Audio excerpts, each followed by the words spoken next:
Hello, everybody, and welcome to Church at Home with Rachel for Tuesday, the 14th of January.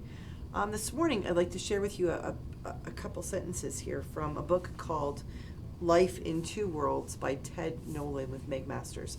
This is a book that Rob gave me for Christmas. He always gives me awesome biographies, usually sports biographies, in particular hockey biographies. But this is what he gave me, and I read it really quickly over Christmas. It's a really, really good read. I do encourage you to read it. It's not your typical hockey story. Ted Nolan was an NHL player, but he also coached a few times in the NHL as well as in the Olympics for Latvia and in Indigenous circles, and he's done a lot of really good work. It's a good read, an easy read, and it shares a lot, and I really do encourage you to pick this up. It's about a Canadian Indigenous hockey player, hockey coach, a man from Ontario who has done some really good work, and it's an interesting story. But in here, he's talking about people. I'm gonna back up a little bit and talk about what he's emphasizing here. He says, of course, hockey clinics are always first and foremost about coming together to have fun on the ice. Because we all know, if you've ever had any children in sports, especially in Canada in hockey, they all want to be the great one. They all want to be Wayne Gretzky or Sidney Crosby or Connor McDavid. And we often forget that as soon as we strap on a pair of skates or put a soccer ball in the field or a football in a child's hand, it needs to be about fun. It needs to be about teamwork and encouraging them. And so he says here, and of course, the hockey clinics that he and his sons would present are always first and foremost about coming together to have fun on the ice. He says, while our efforts are focused on Indigenous children, we recognize that the inaccessibility of hockey for a huge number of kids, because they don't have the financial resources or they live someplace where it's difficult to access the world of organized hockey, is a real loss, both for the kids and frankly for the sport itself. And it's true. It is a sport that we should be making an endeavor for every child who's interested to be able to participate in. He goes on to say, the famed science historian Stephen Jay Gould said about the efforts to discover the secret of Albert Einstein's genius, I am somehow less interested in the weight and convolutions of Einstein's brain than in the near certainty that people of equal talent have lived and died in cotton fields and sweatshops. And Nolan goes on to say, when I read that quotation, it really struck a nerve. It can so obviously apply to talent of all kinds, including physical brilliance. How many wonderful athletes never get the chance to even experience a sport that they might shine in? How many potential Wayne Gretzkys or Connor McDavids can't afford a pair of skates or the fees to join a hockey league? How many of them are floating around in rec leagues, hoping to be plucked out and given a chance? I find that to be brilliant. This idea that we have, that there is only one Einstein. There is only, really? Was there ever only really one Einstein? Or was there only maybe one Einstein who was given the opportunities and the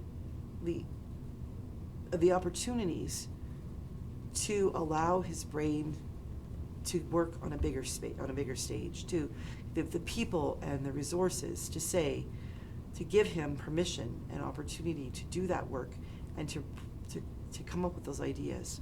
Because as they say, there really is nothing new under the sun. All of the things that Einstein thought were probably thought by somebody else. They could have been thought by a woman washing her clothes in a scrub bucket beside the river in the 1820s, who was watching the sun rise and set and the crickets playing on the ground and her children falling out of trees.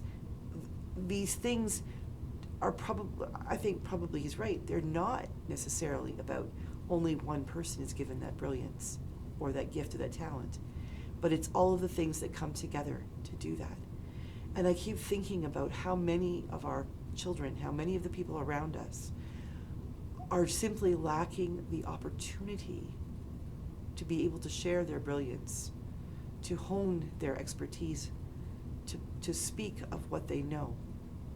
I remember when my sister was about 3 or 4, apparently, my mom was tucking her into bed, and she asked Mom, she said, would Adam and Eve have had belly buttons? It's a question, isn't it? Now, you've probably heard that before. You've probably had some brilliant child ask you that question too. But the fact is, first of all, why would a 3 or 4-year-old even think about umbilical cords and why a belly button is important? But her thinking was that they didn't come from that place where they'd need an umbilical cord. So would they have had a belly button? It's a great question. And like I said, probably thousands of people have asked or have been asked that question. But that was the first time I'd ever heard that question. It's the first time I'd ever thought that. And that's the thing, is that we have people in our lives who have brilliant thoughts. We have people who have talents that are never able to do anything with those talents. We have people who coach hockey who would have been absolutely phenomenal hockey players had they been given the resources, the opportunity, the money to go on and do that. But life experiences, lack of opportunities, geography, all of these things stop people from being able to do those things. In this book, Life in Two Worlds, Ted Nolan is talking very, very specifically about the world of the Indigenous peoples, particularly in Canada, specifically in Canada, and how, and the opportunities that they are not necessarily given because of their remoteness, where they are, things like that. And that's something that we need to take into consideration. I'm doing some work within the church with something called the Primates Commission on behalf of the Council of the North, and that's a group of clergy and who represent churches in the Anglican Church of Canada who live and have churches and church communities and parishioners who live far enough north that communities are considered remote. And some of these communities are Indigenous, not all of them are. One of them, Flin Flon, is a mining community where the mine, I think, is rebuilding a bit, but for the longest time, what had been a thriving community and built because of that, stopped. And so the community itself is very remote, and it's very difficult to get things up there. Churchill, where I went, you remember I told stories about that, going up to Churchill in the summer where you could only get there by plane or train. Those communities, well, think about that. What if there is the next Wayne Gretzky? What if there is a child born in a community like Flin Flon or Easterville, Chemawin, or Opaskwayak Cree Nation? Although those two, in particular, OC and Opaskwayak Cree Nation, have a few more, they're a little bit closer to the urban societies, but Flin Flon, Churchill, Cormorant, Moose Lake, all of these places that keep going further north, further west and east and north, those are places where they don't have the same resources. And there is just as equal a chance that there would be the next Sidney Crosby or Connor McDavid born and raised up there, who may never have a pair of hockey skates strapped onto their feet because they may not have access to hockey sticks and skates. The fact is that these brilliant possibilities, these amazing athletes, these students who grasp onto things, the person who could maybe cure cancer, come up with the expertise or the insights that would cure cancer, may not be discovered because they themselves can't be discovered because of the remoteness or the lack of availability they have to things. And then that begs the question, what are we doing as a society to encourage that? There are lots of things we can do differently. There are lots of things that our world needs to do differently to help find those things. But I think, first of all, it starts to, the shift needs to change in our heads so that we are not treating our remote or Indigenous communities as other than or less than. That we begin thinking in terms of how many Einsteins were there really, or are there really?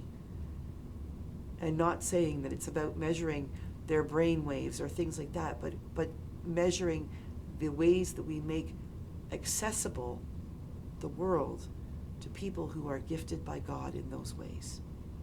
How do we recognize that? Because can you imagine The work that Einstein did to change the world.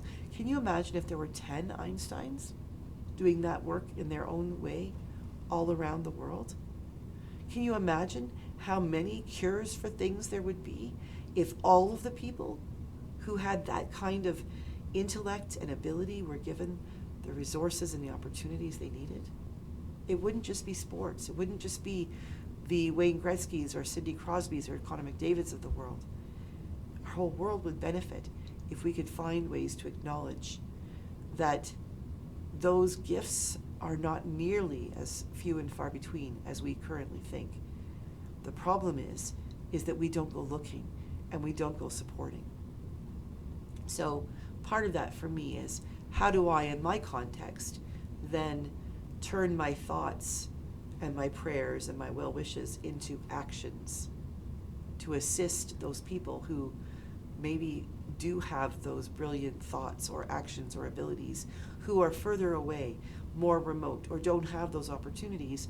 How do we as a community, how do I as a member of the church encourage and support and provide these opportunities for those folks that might be tucked away more remotely, or who haven't been told that there are possibilities for them?